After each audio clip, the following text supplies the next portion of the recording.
ജനിച്ചിട്ട് ഇന്നേ വരെ മരിക്കാത്തത് ആര് എന്നുള്ളതാണ് കഴിഞ്ഞ എപ്പിസോഡിലെ ചോദ്യം. ജനിച്ചിട്ട് ഇന്നേ വരെ മരിക്കാത്തത് ആര് എന്നുള്ളതാണ് കഴിഞ്ഞ എപ്പിസോഡിലെ ചോദ്യം. ഉത്തരം മറ്റൊന്നുമല്ല, ജനിച്ചിട്ട് ഇന്നേ വരെ മരിക്കാത്തത് ഇപ്പോൾ ജീവിച്ചിരിക്കുന്നവർ എന്നുള്ളതാണ് ഉത്തരം. അതായത് ജനിച്ചിട്ട് ഇന്നേ വരെ മരിക്കാത്ത ആരാണ്? എന്നെയും നിങ്ങളെപ്പോലെ ഇപ്പം ജീവിച്ചിരിക്കുന്ന ആൾക്കാരാണ് ജനിച്ചിട്ട് ഇന്നേ വരെ മരിക്കാത്തത്. PT ഉഷയെ പ്രശസ്തിയാക്കിയ 2 ഇംഗ്ലീഷ് അക്ഷരം ഏതാണെന്നാണ് ചോദ്യം. PT ഉഷയെ പ്രശസ്തിയാക്കിയ 2 അക്ഷരങ്ങൾ അല്ലെങ്കിൽ ഇംഗ്ലീഷ് അക്ഷരങ്ങൾ ഏതൊക്കെയാണ് എന്നുള്ളതാണ് ചോദ്യം. ഉത്തരം ഇതാണ്. O എന്നുള്ളതും D എന്നുള്ള അക്ഷരമാണ്. ഓയും ഡിയും ചേർന്നിട്ടാണ് PT ഉഷ ഫേമസ് ആയത്. എങ്ങനെയാണ്?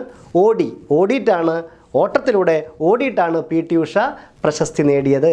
പ്രശസ്തിയായത് ഓടിയിട്ടാണ്. അപ്പോൾ PT ഉഷയെ പ്രശസ്തിയാക്കിയ 2 ഇംഗ്ലീഷ് അക്ഷരമാണ് ഓയും ഡിയും. രണ്ടും ചേർന്നാൽ ഓടിയിട്ടാണ് PT ഉഷ പ്രശസ്തിയായത്.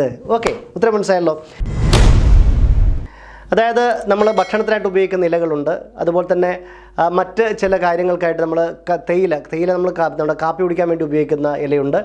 അങ്ങനെ പല രീതിയിലുള്ള മരുന്നിനായിട്ട് ഉപയോഗിക്കുന്ന ഇലയുണ്ട്. തുളസി ഇല എന്ന് പറയുന്ന മരുന്നായിട്ട് ഉപയോഗിക്കുന്ന ഇലയാണ്. അങ്ങനെ ഇലകൾ പല രീതിയിലുണ്ട്. അപ്പോൾ എൻ്റെ ചോദ്യം ഇതായിരുന്നു കഴിഞ്ഞ എപ്പിസോഡിലെ ചോദ്യം. വാടാത്തതും വളരാത്തതുമായ ഇല ഏതാണ്? നമ്മൾ എഴുതുമ്പോൾ ഇല എന്നുണ്ടാവില്ല, പക്ഷെ പറയുന്ന സമയത്ത് ഇല എന്നുള്ള ഒരു പ്രൊണൗൺസിയേഷൻ വരും, അല്ലേ, ഉച്ചാരണം വരും. അതായത് വാടാത്തതും വളരാത്തതുമായ ഇല ഏത് എന്നുള്ളതാണ് ചോദ്യം. ഉത്തരം കാതിലയാണ്. കാതില. ഓക്കെ, കാതില എന്ന് പറയുമ്പോൾ നമ്മൾ പറയുമ്പോൾ അതിൽ ഇല കാതില എന്ന് വരുന്നുണ്ട്. എഴുതുമ്പോൾ നമ്മൾ കാതില എന്ന് പറയുമ്പോൾ ഈ ഇല എന്ന് വരില്ല, പക്ഷെ പറയുമ്പോൾ നമ്മൾ കാതില എന്ന് പറയുമ്പോൾ കാതില ഒരിക്കലും വളരുമില്ല, വാടുമില്ല.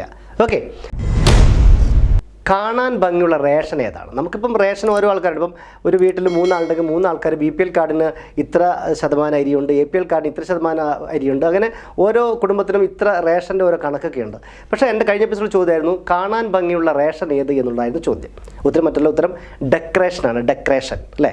ഡെക്കറേറ്റ് ചെയ്യുക എന്ന് പറയുമ്പോൾ പല സ്ഥലത്തും പല ലൈറ്റ് കൊണ്ട് അങ്ങനെ പല സംഭവം കൊണ്ട് നമ്മൾ പല സ്ഥലങ്ങളിലും ഡെക്കറേറ്റ് ചെയ്യാറുണ്ട്. അതിനാണ് പറയുക ഡെക്കറേഷൻ. കാണാൻ ഭംഗിയുള്ള റേഷനാണ് ഡെക്കറേഷൻ. ഓക്കെ, വിഷം കഴിച്ചാൽ മരിക്കും. അത് പൂച്ചയായാലും നായിയായാലും പിന്നെ എലിയായാലും പട്ടിയായാലും മനുഷ്യരായാലും നമ്മുടെ ജീവൻ നഷ്ടപ്പെടേണ്ട അത്രയും അളവിൽ വിഷം കഴിച്ചാൽ നമ്മൾ മരിക്കും, അല്ലേ? പക്ഷേ ആരും വിഷം കഴിക്കരുത്, ആത്മഹത്യക്ക് ശ്രമിക്കരുത്, വിഷമേ ഉപയോഗിക്കരുത് എന്ന് പറഞ്ഞുകൊണ്ട് ഉത്തരം പറയുകയാണ്. അതായത് വിഷം കഴിച്ചാൽ നമ്മൾ മരിക്കും, എന്നാൽ ഇത് കഴിച്ചില്ലെങ്കിൽ നമ്മൾ മരിക്കും. എന്ത് കഴിച്ചില്ലെങ്കിലാണ് നമ്മൾ മരിക്കുന്നത് എന്നാണ് ചോദ്യം. മറ്റേ ഉത്തരം ശ്വാസം കഴിച്ചില്ലെങ്കിലാണ്. നമ്മൾ ശ്വാസം കഴിച്ചില്ലെങ്കിൽ എന്താ? നമ്മൾ ശ്വാസം കഴിക്കാതെ മൂക്കും വായൊക്കെ പൊത്തിപ്പിടിച്ചിട്ട് അങ്ങനെ പല ആളും കൊന്നിട്ടുണ്ട്, നമുക്കറിയാം, അല്ലേ?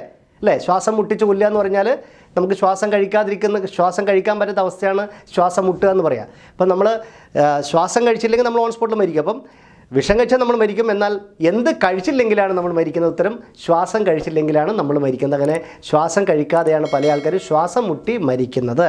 ഓക്കെ.